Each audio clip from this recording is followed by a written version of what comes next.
which is an architectural salvage yard run by a guy called John. I've never been to their salvage yard, never been. In 2024, the unthinkable happened. Drew Pritchard, the man everyone called the king of British salvage, the face behind one of the UK's most loved shows, sold everything. Every single piece. The fairground boat, the vintage signs, even the rarest treasures that once filled his home. Gone. More than 620 items vanished into auction rooms, raising over $800,000. But this wasn't about money. This was surrender. The kind of goodbye that doesn't come from business, it comes from heartbreak. People asked why. Why would a man who built his entire world around finding beauty in broken things suddenly sell the very soul of his life's work? What pushed him to let go of everything he'd ever loved? To understand it, you have to go back, before the fame, before the TV cameras, before the scandals. Back to the boy who saw treasure in trash. Drew was born in February 1970 in the quiet, cobbled streets of Conwy, North Wales, a medieval town that looked frozen in time. His parents ran a small corner shop that barely survived. Winters were brutal, the money was short, but young Drew had a spark.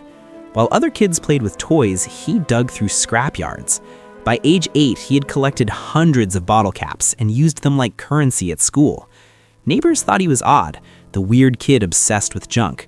But what no one knew was that Drew carried a secret from his grandfather, a World War II veteran who told him stories of hidden relics smuggled out of Europe. Those stories lit a fire that would never go out. When Drew turned 12, that obsession nearly got him killed. Sneaking into an old junkyard, he was buried under falling debris and barely made it out. Still, he didn't stop.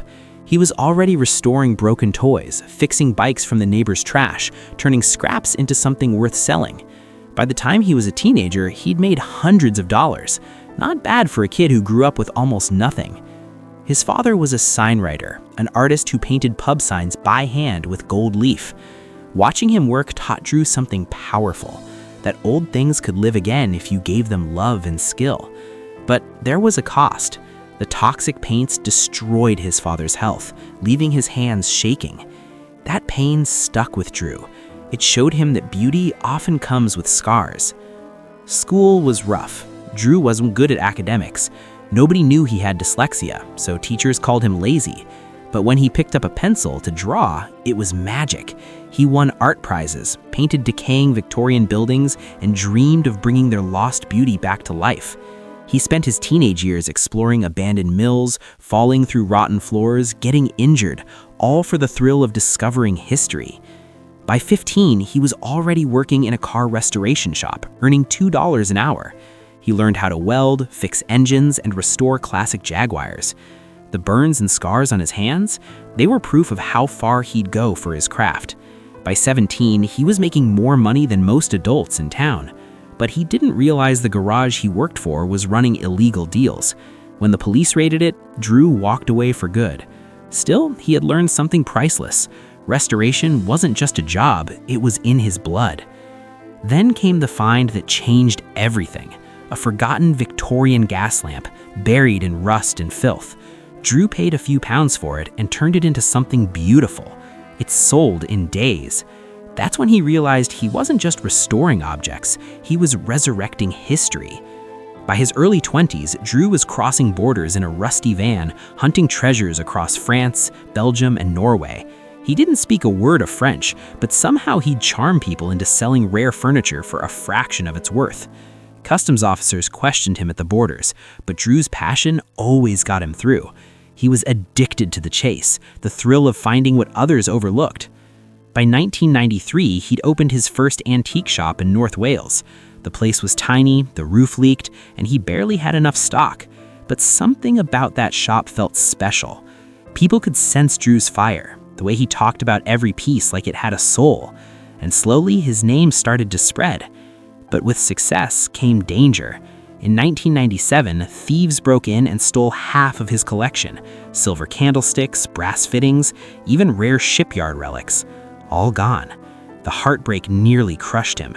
Insurance barely covered a fraction of the loss. Drew could have given up right there. Instead, he doubled down. He rebuilt, Stronger, smarter, more determined than ever. By 2000, he was earning more than he ever dreamed. His network stretched across Europe. He was salvaging massive industrial pieces, old machinery, factory lamps, turning junk into art. Clients loved his eye for the extraordinary. His nickname, the Junkyard Genius, was born. Then came the big break, television.